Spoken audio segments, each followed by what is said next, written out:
Everyone in the cafe feared the rude millionaire, until the new black waitress stood up to him. His knees hit the marble floor. People gasped, cups clattered, and the cafe froze. She hadn't shouted. She hadn't fought. She looked him in the eye and touched his hand. No one had ever dared before.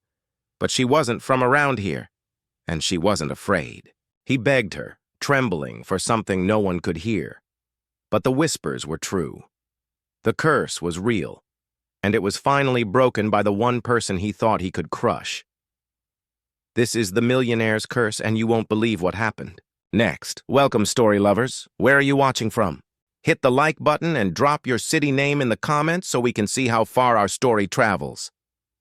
The Belmore Café was known for its elegance, golden chandeliers, and overpriced lattes. But behind its polished doors, something ugly festered. Everyone knew Mr. Lancaster, the millionaire with a sneer sharper than his suit. He wasn't just rich, he was cruel.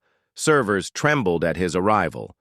No one dared correct his order, challenge his temper, or even look him in the eye. Then came Ayanna. New to town, fresh out of nursing school, she took the job to help pay bills while she waited for her hospital placement. She walked in confidently, her smile warm, unaware of the storm she was stepping into. The staff gave hushed warnings, glancing nervously at table 4, the one he always claimed. But Ayanna nodded, apron tied, and began her shift.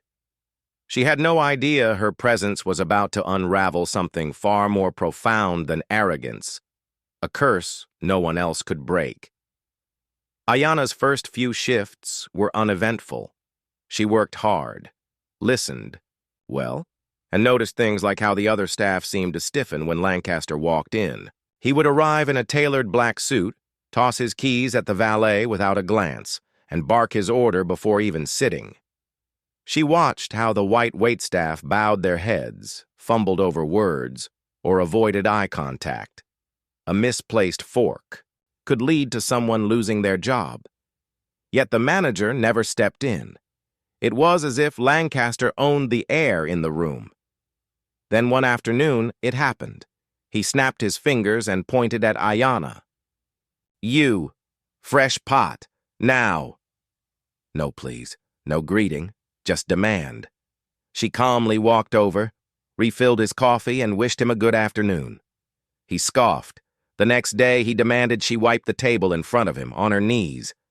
People watched. No one spoke. A server dropped a tray due to the shock. Ayanna stood still. She didn't cry. She didn't flinch. She stared at him, unmoving. Something in her gaze made even him pause, but just for a moment. That evening, one of the busboys whispered, "People say he's cursed. He wasn't always like this." Ayanna raised an eyebrow. "What changed?" He lowered his voice. "He insulted a woman once, at a different cafe. She warned him, said the day someone truly sees him for what he is, he'd crumble." Ayanna didn't believe in curses until the next day when everything changed. He was louder than usual, throwing sugar packets and berating a cook for toast that wasn't crisp enough for a king.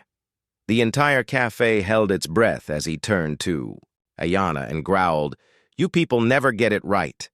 That was it.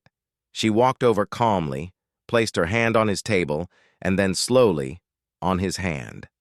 Silence, his face contorted. Not in rage, but pain. He clutched his chest, gasping.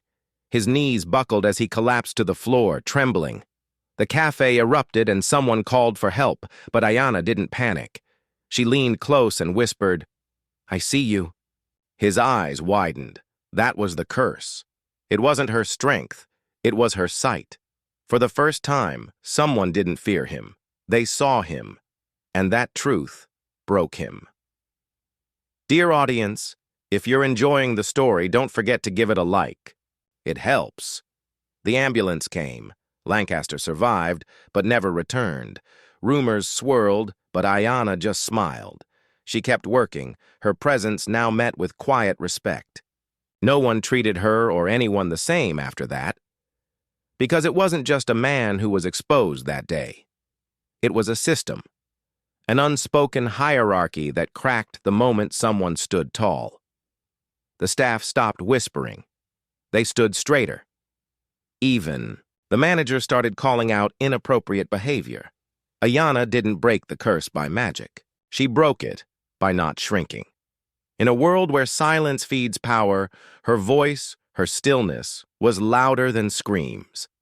How many more servers must carry generations of dignity just to be treated with basic respect? Thanks for watching. Subscribe to our channel for more powerful stories and new videos. Take care.